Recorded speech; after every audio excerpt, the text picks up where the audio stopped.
Hey, guess who I found just hanging outside the front door? Bad news, though. Looks like someone nicked the Gucci collar. This is the No Fear podcast. We know what scares you. I'm Matt. I'm Mel. And I'm Lisa. And this is the No Fear Cast, the podcast where we dissect horror and all the things that scare us.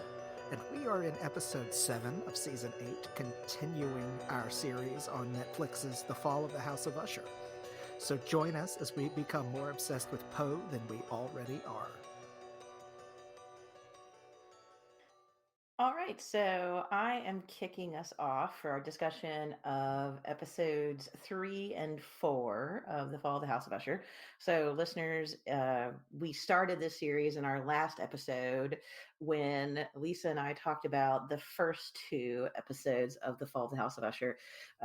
We talked about the episodes, but we also did a lot of talking about kind of Poe Easter eggs and different names from Poe stories that were in the show, which I'm sure we will continue doing. I don't think we've talked about Rufus Griswold yet, but we'll probably focus a little bit more maybe on the plot of the episodes after we got our kind of deluge of Poe references out of the way. Though obviously these 2 episodes with their titles, Murder in the Rue Morgue and The Black Cat, each are kind of loosely organized around 2 Poe stories that a lot of people probably know. Of course, Murder in the Rue Morgue, where the murder is actually committed by an animal. I believe it's an orangutan in the story. And then, of course, The Black Cat, which has a black cat at its center, involving, I guess you would say, substance abuse and also violence against animals, which we see in both episodes. We see takes on those 2 things. I see in the notes that Lisa noted that The Black Cat is one of her favorite Poe stories. So I'm sure she'll have a lot to say once we get to episode 4. Also, Lisa had made a note that Justina Ireland is a writer on The Fall of the House of Usher and was credited with co-writing episode 3 with Mike Flanagan. And that's interesting to me, and well, Lisa as well, because on Monster She Wrote, we talked about her book Dread Nation, her zombie book, which is really interesting, a really good one. And of course, she has a sequel to that, Deathless Divide, and she's written a bunch of Star Wars books and some supernatural middle grade stuff. So we have talked about her on the podcast before. I think I've actually recommended her a couple times when we do No Fear recommendations. So that's an interesting little bit of information that we caught.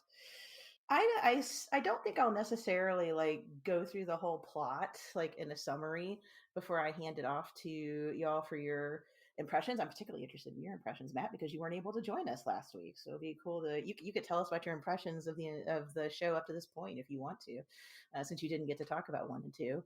But I thought I would just talk a little bit about what I saw in Murder in the Rue Morgue that kind of builds on some of my impressions that I gave from last week, and then just kind of push it off to y'all to talk about your impressions, and then we'll kind of get into it. So let's start with Murder in the Rue Morgue, which is episode 3. This is the daughter Camille's death episode. It involves the chimpanzees and Victorine's experimental surgeries, which I believe we talked about last time. Camille has taken this bounty on the head of the person he's talking to the feds very seriously.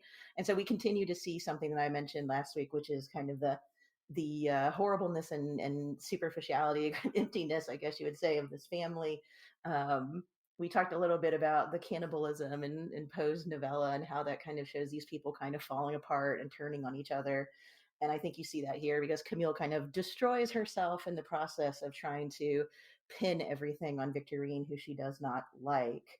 And we, of course, see other ways that things are falling apart, too. We see how Madeline is more obsessed with stock prices and Roderick is obsessed with, kind of keeping the family afloat and making them look good. And so we still have that kind of Gothic Succession vibe, I guess you would say, going on in this one. And then I think the other thing that I took some notes on that kind of popped up to me again is this Verna Raven character, who is really fascinating in both episode 3 and episode 4. She is still striking me as a very fascinating character. I'm interested in her supernatural aspects. There's some things she said in her talk to Camille at the end of episode 3, where she tried to stop her from facing her death, like she did with Perry. That kind of caught my attention and got me thinking about her in different ways. And so, yeah, I mean, I think those are two things that I saw in episode 3, Murder in the Rue Morgue, that kind of build on my impressions and thoughts about, or the thoughts about episode 1 and 2 that I talked about. So those are some of the things I see continuing. I think that made sense. For some reason, I forgot how to talk there for a moment. But I think I explained myself relatively well. Matt, since you weren't able to talk with us last week, do you want to jump in and give us some of your impressions, if not of 1, 2, and 3, episode 3? No, I don't believe I will. Okay, fine. We'll move on to we'll move on, Lisa. I'm just kidding. Yeah, I'd love to, and wish I had been able to be there for the discussion that you had. I wish I was able to be present in real time for it, because I thought you both made some great points just talking about it while I was listening to it after the fact. But well, so far my initial impressions, and well, let me be upfront. I'm actually watching this along with you all.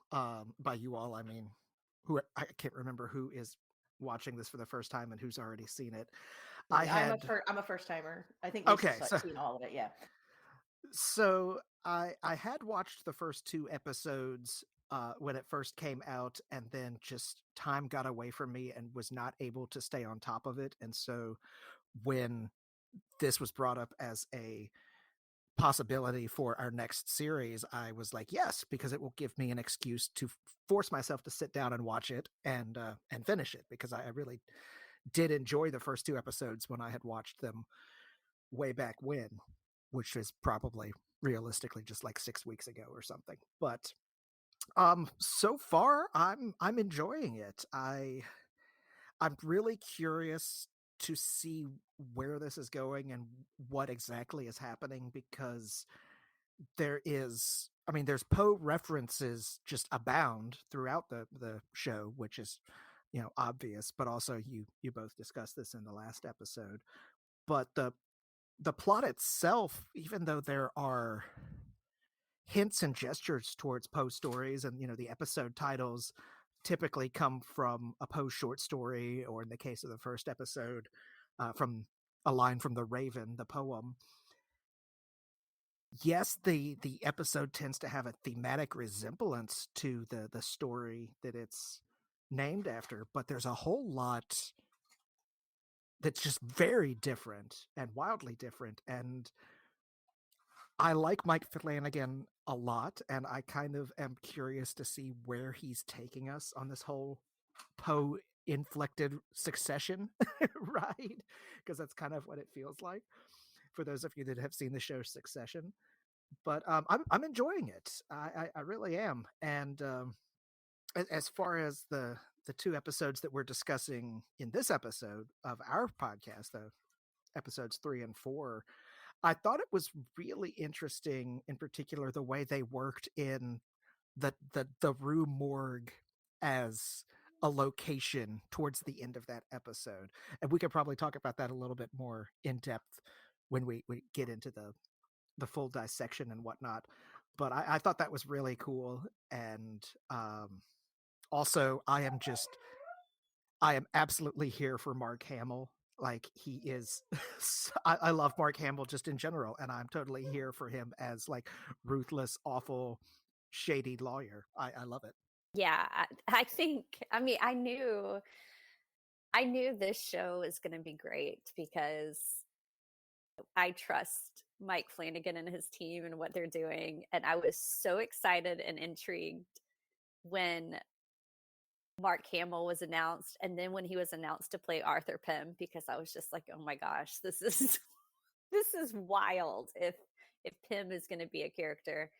Um, and like you, Matt, I that has been one of the most delightful things about watching the series, and I'm looking forward to kind of going back and rewatching it as well. Um, I mean, this is gonna be something I have to rewatch a lot, I think, to kind of start to pick out everything because there are so many Poe references, but also just the performances have been so good. And Mark Hamill's certainly been one of them. So, yeah. And I thought, I mean, I guess we can talk about episode 3 first, since that kind of makes sense for what we're doing. I also really liked the way they did the play on the Rue Morgue, um, kind of on the name, and having it be a place that is tied to everything that this family is doing. And so I think in the show, if I remember right, it's Roderick Usher. Is it Enterprises? What's the E? I didn't write it down. Is it experimental? Experiments? I was about to say Enterprise isn't right. Yeah, I feel like it's something like experiments or experimental. that would make sense. But it's on this sign. It says Rue, and then because it's so tied to death, and their experiments are so tied to death, and there's a lot of shady things going on there. The kids in the family have nicknamed it the Rue Morgue, and that was just one of the things that I just found delightful. But I mean, this episode, as I think, as far as each episode kind of focuses in on one Poe story. I feel like we talked about that a lot in the last episode, Mel. After episode 1 is really the show kind of finding its footing and establishing the characters and setting up the world that we're kind of going to be in. And then after that, we kind of get a deep dive into each of the characters, and it each revolves around Poe short story loosely. This one obviously is the Murders in the Rue Morgue, and it's also Camille's episode, which Camille is again a reference to the story, The Murders in the Rue Morgue. She's the victim in both the story and the episode. But we get a little bit more about her life, and we get to see, I think, just how because I think this ties into everything that's going to be happening.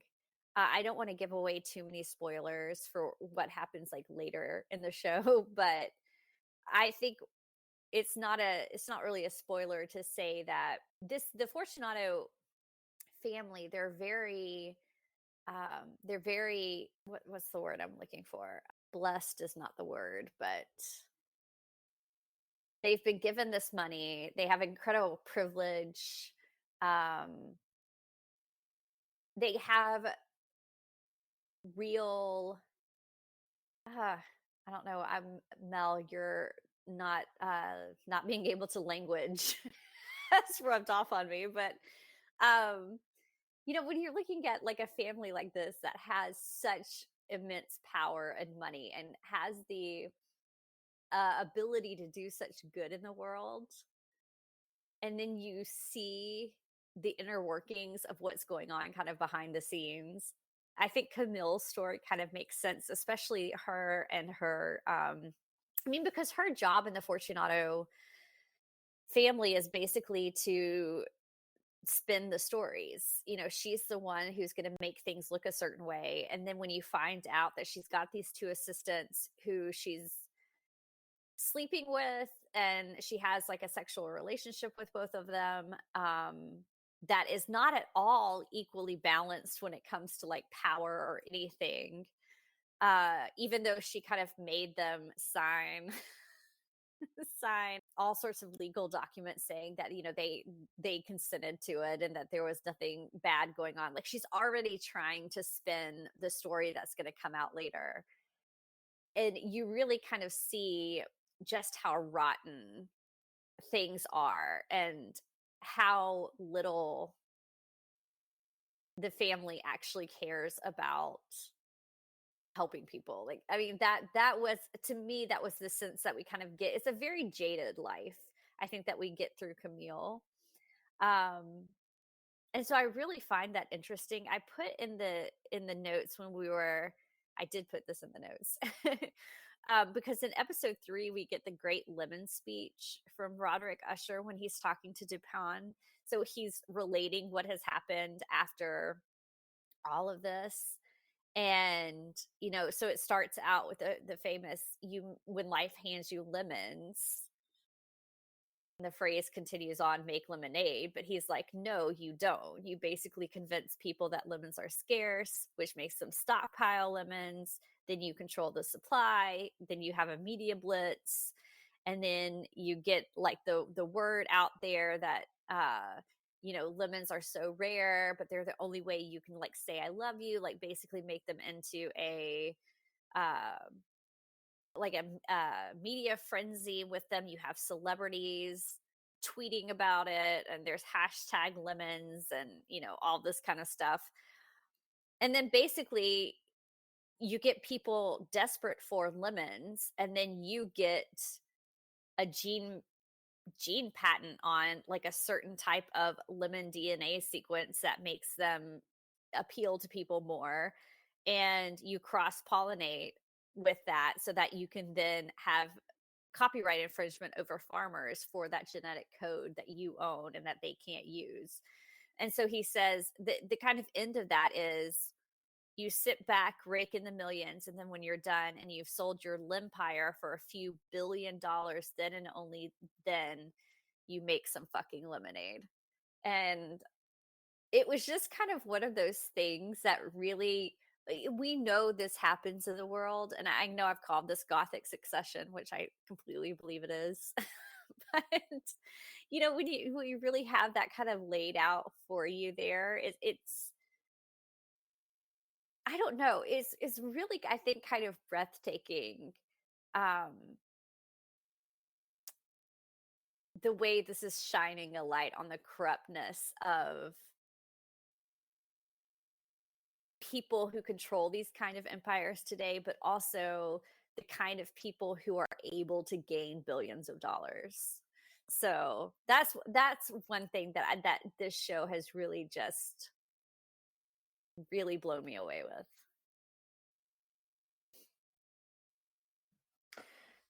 Yeah, something that I took some notes on. I remember kind of plays off of that, and well, there's a couple things, and they both connect to Camille, our victim here.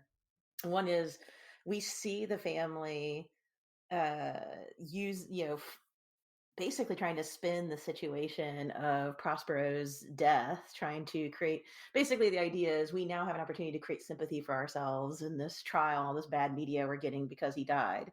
And, this, of course, makes Leo, the sibling who gets the next episode, episode 4, as his kind of central episode. It makes him angry because he doesn't want to play along with their their fake narratives. He talks about that in episode 4, and so we see them already starting to do that in episode 3. This idea talking about his charities that he donated to, even though he didn't. And they say at one point that it's the loss and the grief isn't important unless they use it in some way. They need good stories. They need to make him look like a better person, I guess, than what he was. It's almost like they barely know him as a real person. It's always just a narrative that they can use. And of course, they, I guess, try to do the same thing when Camille's gone as well.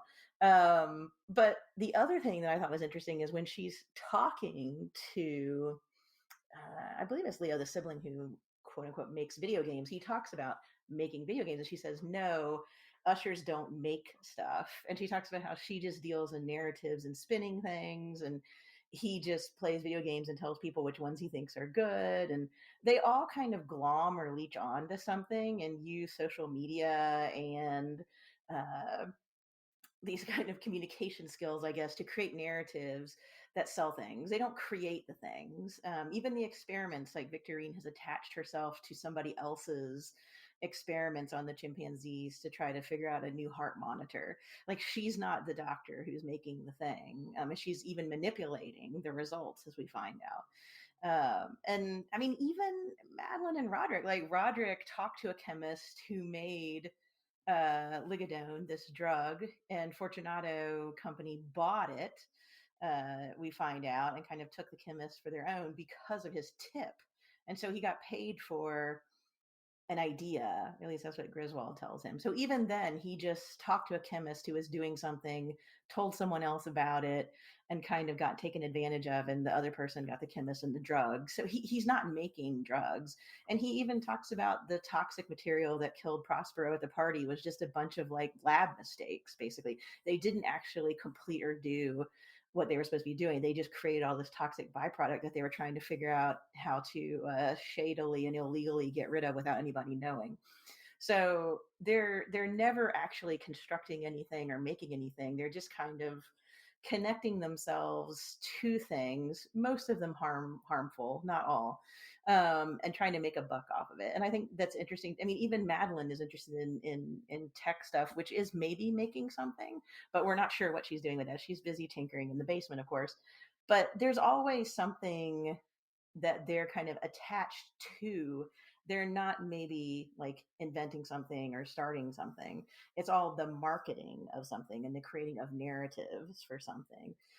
And I agree with you, Lisa, that speech about the lemons, it's like they just discovered that they could, in this fictional story that he's creating to show how they work, you just take something and you make it cool and you make money off of it, and then you make money off the money, and that's how you go. It's not like you actually created a new cool lemon or something that could like feed people. It's like you're just taking something and making it desirable because you have that power and that control, and then you just create money off of that.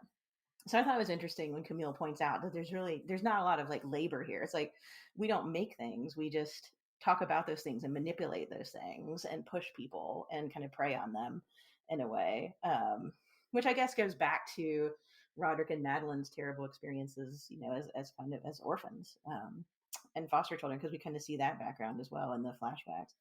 But yeah, this kind of artificiality that they're, I hate to say trapped in, because they're not victims. They're victimizing other people and doing terrible things, but they definitely are in this like self-fulfilling prophecy or cycle of never kind of fulfilling what they set out to do, because the point is just to make money, evade punishment, and move on to the next thing they can make money off of.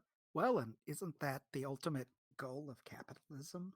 I mean, not to not to derail us too much into some sort of political, socioeconomic sort of tangent, but I mean, that's kind of become the goal, at least in late stage American capitalism.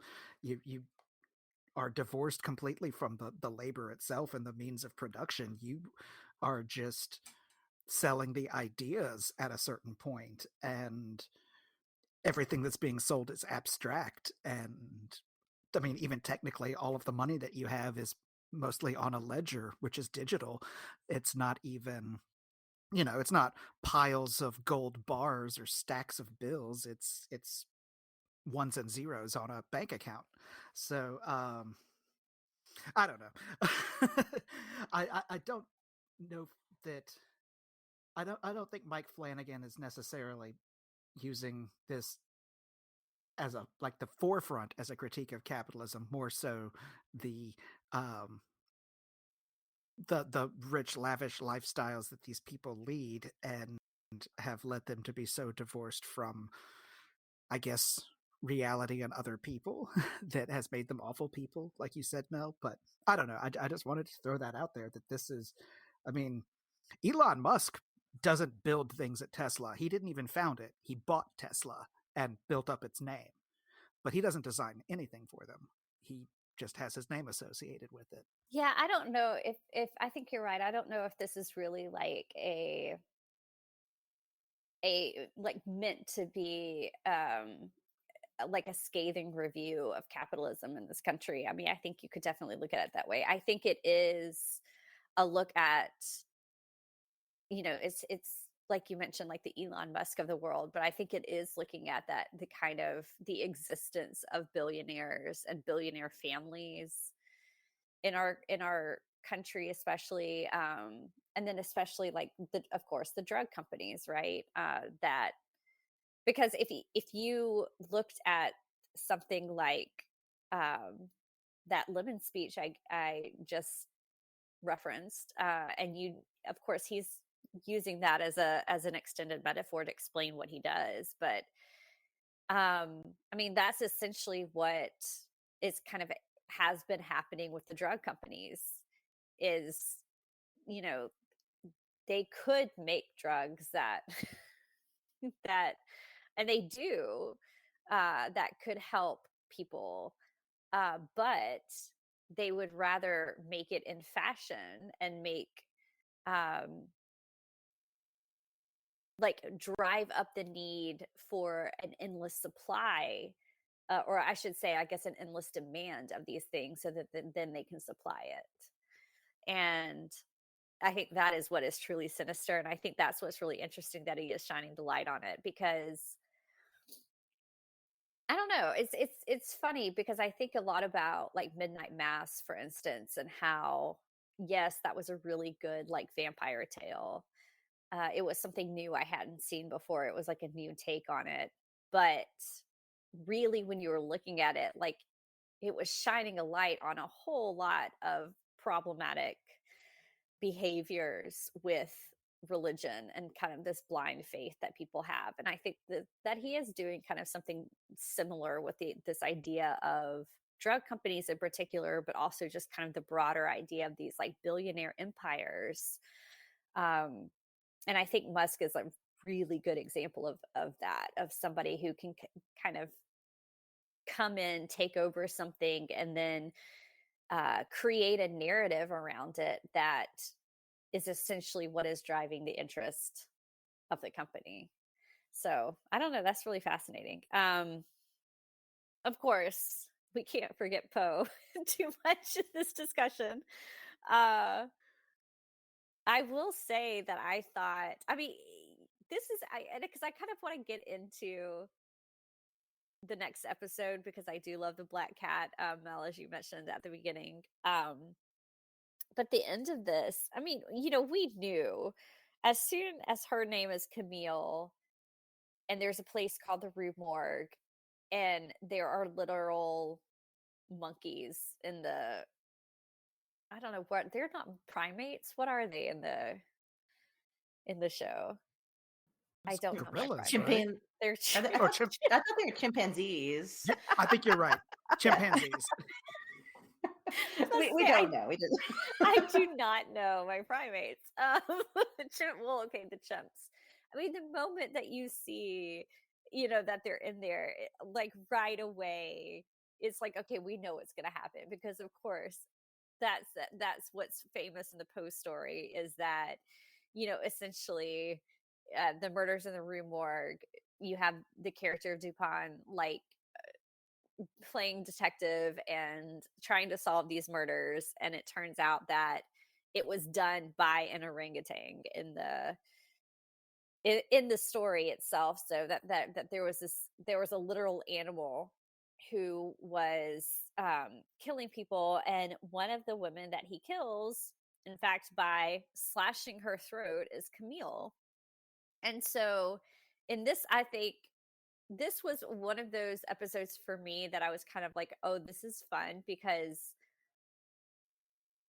I was expecting it. And the moment she snuck in there to get the dirt, which by the way, she's sneaking in there to get dirt on her sister, which is sinister in and of itself.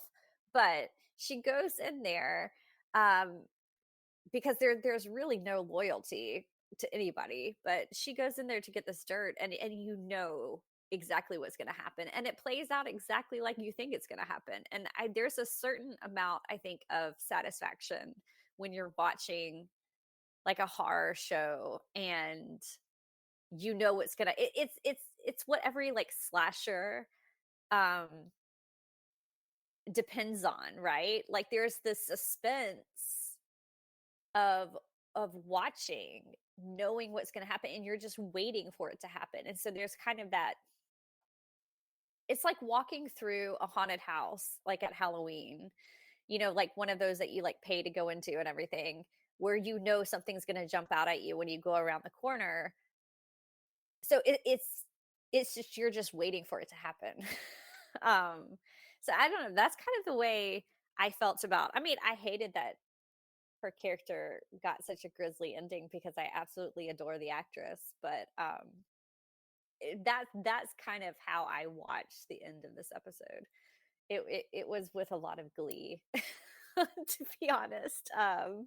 Just because I knew it was coming and it was fun to watch it happen. And it works too. I mean, part of when you think about it, you almost feel like it'd be too on the nose, but it still works. I mean, I think you're right, Lisa, that it's the anticipation of seeing how they manipulate the story to be similar to the Poe story, but still kind of do its own thing. And it really does do its own thing, which I thought was really fascinating.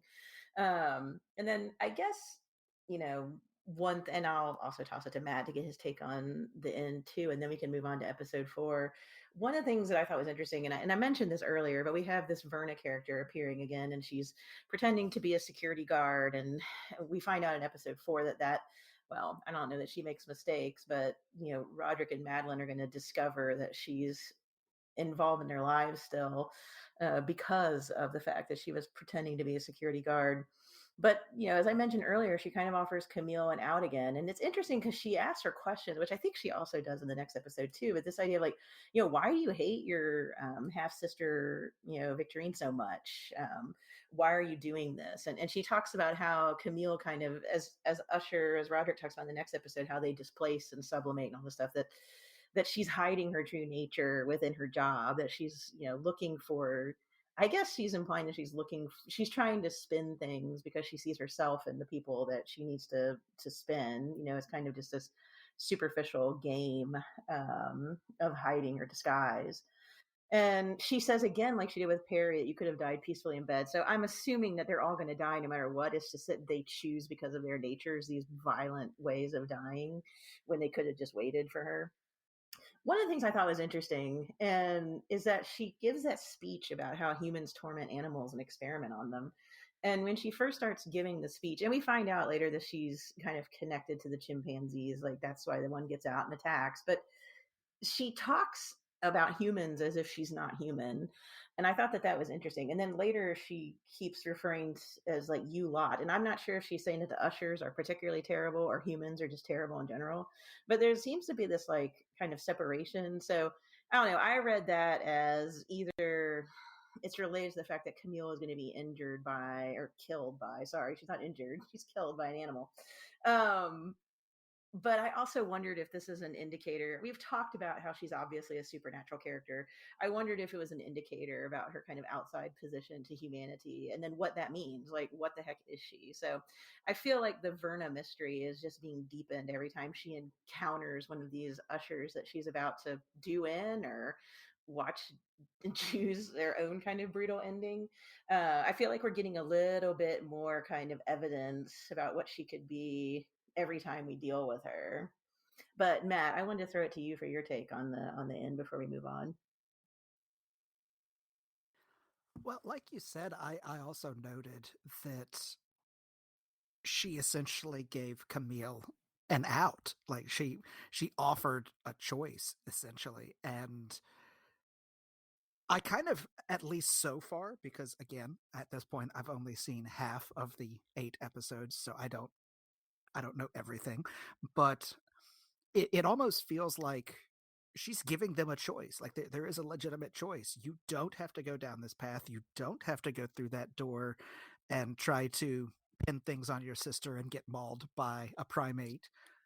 But at the same time, she kind of knows that that Camille's not going to take that out. She's not going to make that choice because that's not in her. It's either not in her nature or it's not how she was raised. I don't know if it's nature or nurture at this point, but that's not in her character.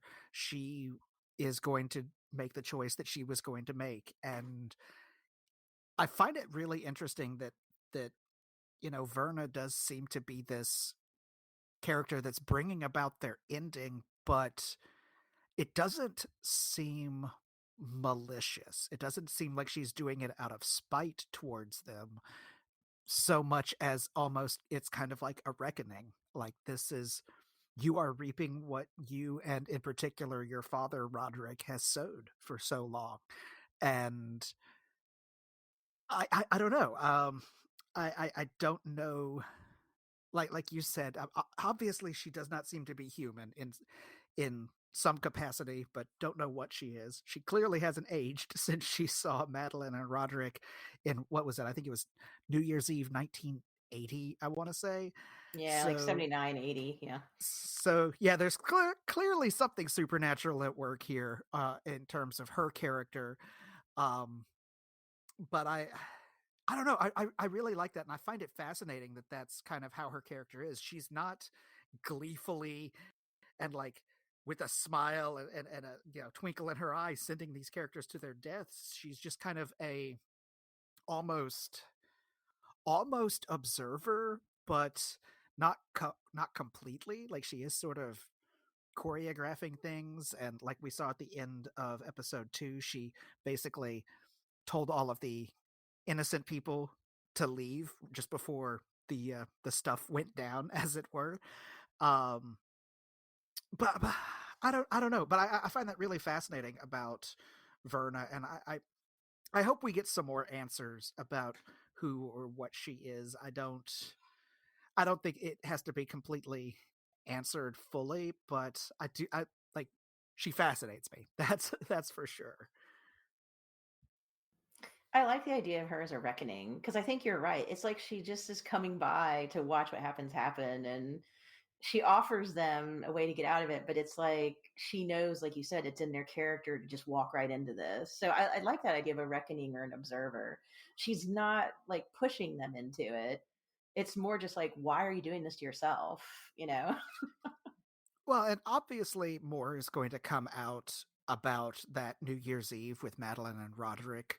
I hope we get it sooner rather than later because I want to know, but I feel like it's probably going to be teased until the end. But I do feel like that's kind of like the linchpin moment, because when they meet her in that bar, clearly they have done something. We don't know what, but they are hiding and establishing an alibi from doing something that was not good.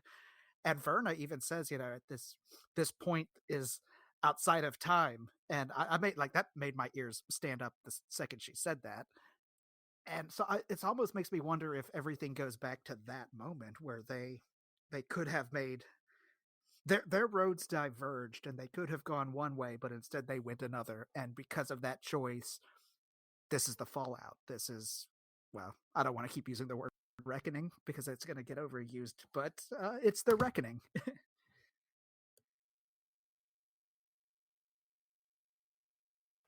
I so badly want to add my thoughts to the whole Verna situation, but I'm afraid that I'm going to accidentally spoil something, so I am not going to. And instead, I'm going to push us into episode 4 because I have been itching this whole time to talk about the Black Cat. It really is one of my favorite stories.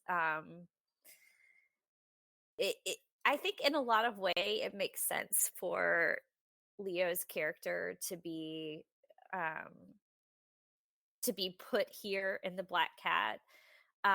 Leo, we might have mentioned this in last week's episode. I can't remember, but his real name is Napoleon. They call him Leo. That is not from the Murders in the Rue Morgue. That's from The Spectacles, which is a short story that was one of Poe's. I guess it's considered one of his comedy stories. Mel, I feel like we did talk about this a little bit because if I read it, I don't remember it much at all.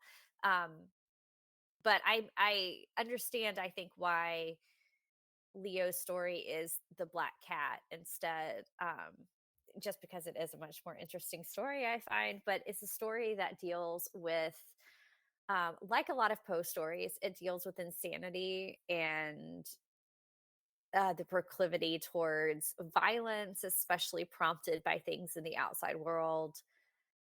And specifically, this is the story I think that deals most directly with alcoholism than any of other of Poe's stories. So, if you've never read The Black Cat, allow me to to kind of give you a brief rundown of the story. So, it's about this man.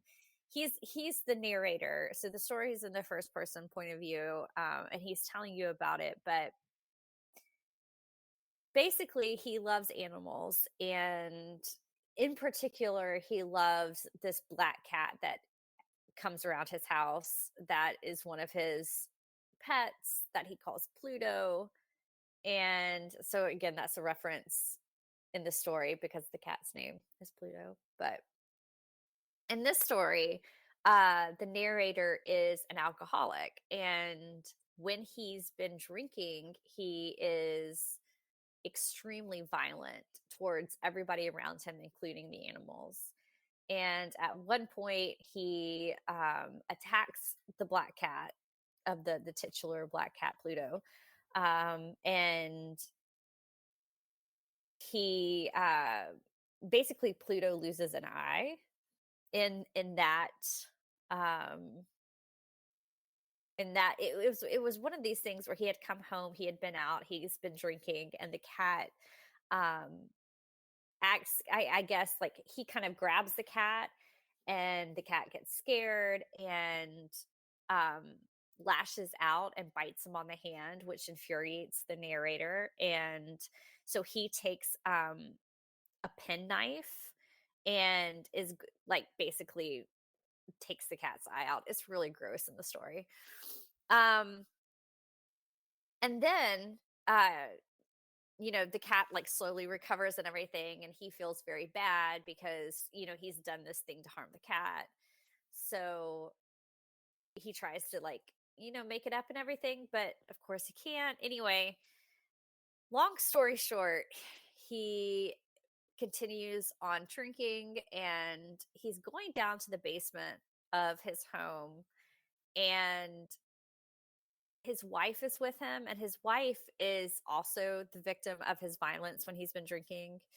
And in this case, the cat nearly, I believe that, oh, it's been a while since I read it, but I want to say the cat like nearly trips him or something. And again, it sends him into a rage. And he picks up an axe that is nearby, and he's going to like basically go after the cat with the axe.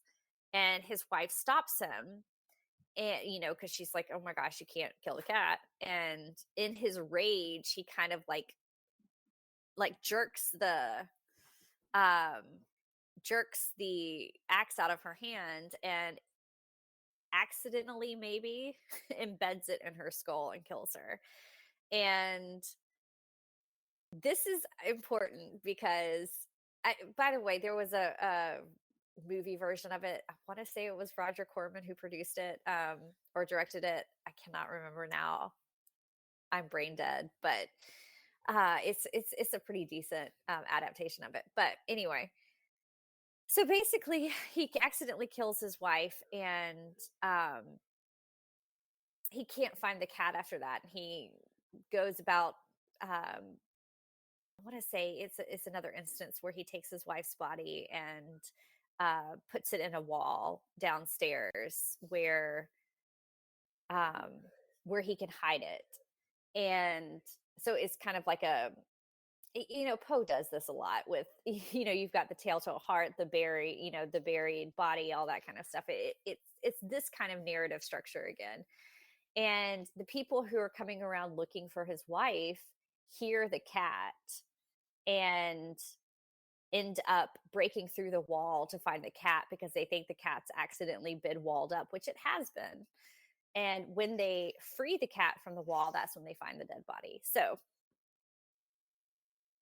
it makes sense to me in this, and I was so pleased with how this all played out because, and I want to tie it back to episode 3, the murders in the Rue Morgue. The end of that episode played out exactly the way I thought it was going to, and then this one did not. Because I was expecting the entire time that Leo, and I know there's a lot that happened in this episode, and I'm kind of rushing to the end, but I want to talk about it. When Leo started hacking up the wall looking for the cat that he kept saying was around, which wasn't the real cat, it was the replacement cat that Verna had given him for the first cat that we're supposed to believe he murdered in like a drug induced rage.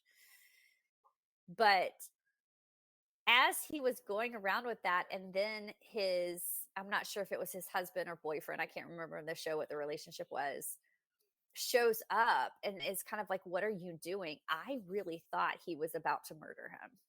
Like, I thought that's where it was going, and I was holding my breath the whole time, and then it didn't happen, and I thought, "Oh, that's really smart," because, Flanagan is playing with our expectations here because the Rue Morgue played out so perfectly according to the story, and then the black cat did not, um, which delighted me all over again because it was just, again, it was a fun thing to watch. So I really liked the way expectations were subverted by the end of the episode, and also because I think we can kind of see what's happening through here, especially from what we saw in episode 2 with Prospero's episode, that Verna doesn't want to injure or kill or hurt, or maybe she can't, I don't know, people who aren't deserving of it, right? So it's really only the Fortunato children that she's going after at this point. Um, so it makes complete story sense that Leo's husband wasn't involved, but it also didn't make sense with the Poe story. So I thought that was um, a really fun twist, I guess I'll say. Yeah, I also wondered if he was going to hurt his, I guess we would just say significant other, when he came back and found him mad. But I think, like you said, Verna doesn't seem to be, well, Verna doesn't really seem to be uh she's tormenting Leo, but like we said in the last one, like she usually gives them a chance in her observations of what's going on. Like it's Leo and the interactions with the supernatural cat, and her with her, obviously she's even more supernatural in this one because like the injuries the cat gets, she gets again. It's like her connection to the chimpanzee, and now she has a connection to the cat. um she's kind of watching the ushers as they kind of go their own way, and yes, protecting people who aren't involved in this reckoning, as we've now used this word a whole lot. So in a way, I wondered what was going to happen to him when he came back. I was like, oh no, he's coming into the situation where Leah is kind of losing his mind because of these hallucinations. Because we find out that everything the cat did was kind of a hallucination. Like he was collecting the animals that the cat was killing and laying around lying around the house and putting them in the tub, and they were gone. So once his torment is done, we realize that he was hallucinating the whole time. I mean, obviously, it seems like he's hallucinating, but there were a couple moments, like when Freddie was there, where it's unclear, what was going on. Um, so yeah, I think it's showing us, like you said, Lisa, that this, whatever it is, involves the ushers and not the people around them, unless the people around them are involved. Like even in the last episode, we talked about how Camille's assistants kind of leave her employ at the last minute, basically, so they weren't the ones to go to the lab. So whatever happens to them seems to be targeted especially for them. I mean, even the security guard was put out of danger's way. So yeah, I thought that was interesting too, that it plays with our expectations of what's going to happen, but in a way that goes with the logic of the television show that we're seeing. Well, leave it to Mike Flanagan to write a tightly written, well scripted 8 to 10 episode miniseries, right?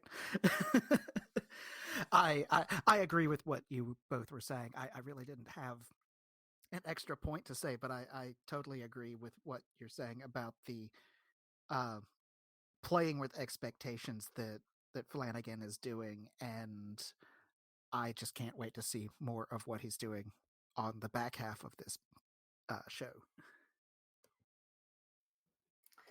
Something, and Lisa, if you want to talk more about that, you can jump in, but just something that I've been thinking about since I watched this particular episode was another kind of Poe reference that got thrown in, which I think is giving us more and more evidence for what Matt was wondering about in the last episode. And that is that scene where Roderick is in a basement, I guess, partway through. This is after Roderick and Madeline have realized that something's up with Verna. Madeline goes to where the bar was, but it's not there anymore, and there's a raven watching her.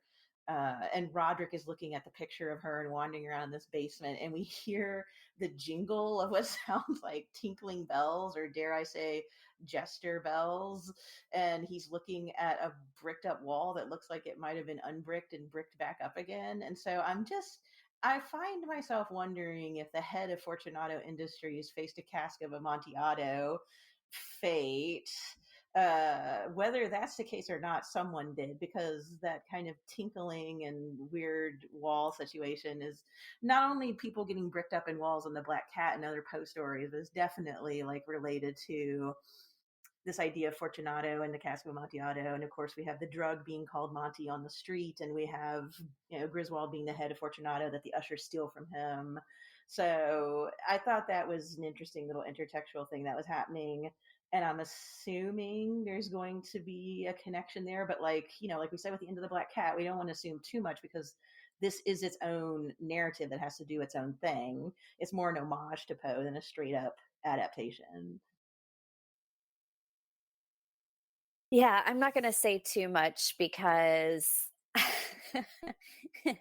yeah, I noted that as well the first time I watched it, and it's done very intentionally. One thing that I find so fascinating about this is, and you're right, this is an homage to Poe, but I think this is also in particular made for people who love Poe, I think the way we do. And I really think that Flanagan and his team are just, I don't know, I just, they must have been getting a whole lot of joy out of teasing us with some of this stuff, because the jester bells, like you said, that you hear throughout, or the staring at the bricked up wall, which, I mean, even just like the fall of the House of Usher, such a big part of that story is the house itself, like cracking and falling, right? And I mean, yes, there's that is happening metaphorically already, but I feel like the whole time I was watching things like that, it was just, I was like, well, when is this going to happen? When is that going to happen? It's been fun. I think all the, I don't know if you want to call them Easter eggs, but all the little like Poe references that are being dangled very enticingly along the way in this show. It's been a lot of fun. I also thought, as an aside, we find out that Roderick was approached by Dupin when he was a fraud investigator about what was going on at Fortunato, and that like leads to Madeline and Roderick scheming. But I like that moment when Dupin did like this Sherlock Holmes thing where he deduced the reason that Roderick wasn't telling him the truth about the forged signatures just by looking around and realizing that their kid was sick and they were having trouble affording the medicine. So I thought that was a nice touch. Even though he's been a prosecutor and a fraud investigator, we get this little kind of almost like Sherlockian private investigator moment with him, just like how he's in the stories, the three mystery stories that he appears in. So yeah, again, like you were saying, Lisa, it's these gestures that bring us joy, but also maybe point to interesting things in the future. Yeah, I'm really enjoying the fact that Mel and Matt, both of you, are kind of watching this for the first time and knowing what I know that's to come, and I'm just, I'm enjoying it. That's all I'll say. Um, so, listeners, I hope you are enjoying our watch through of the fall of the House of Usher. There's a lot more that we could talk about here, and a lot more of Poe references too that we've kind of glossed over because there's just so many that it's hard to fit them all into one episode. But we would love to hear your thoughts on this. So if you would like to reach out to us, we are at No Fear Cast on Twitter and Instagram. We also have a Facebook page. Our email is nofearcast@gmail.com. If you love what we're doing, consider supporting us on Patreon or simply rate and review us, which is entirely free and helps other listeners find us. Theme music by Nicholas Gasparini. We will be back in 2 weeks with a brand new episode.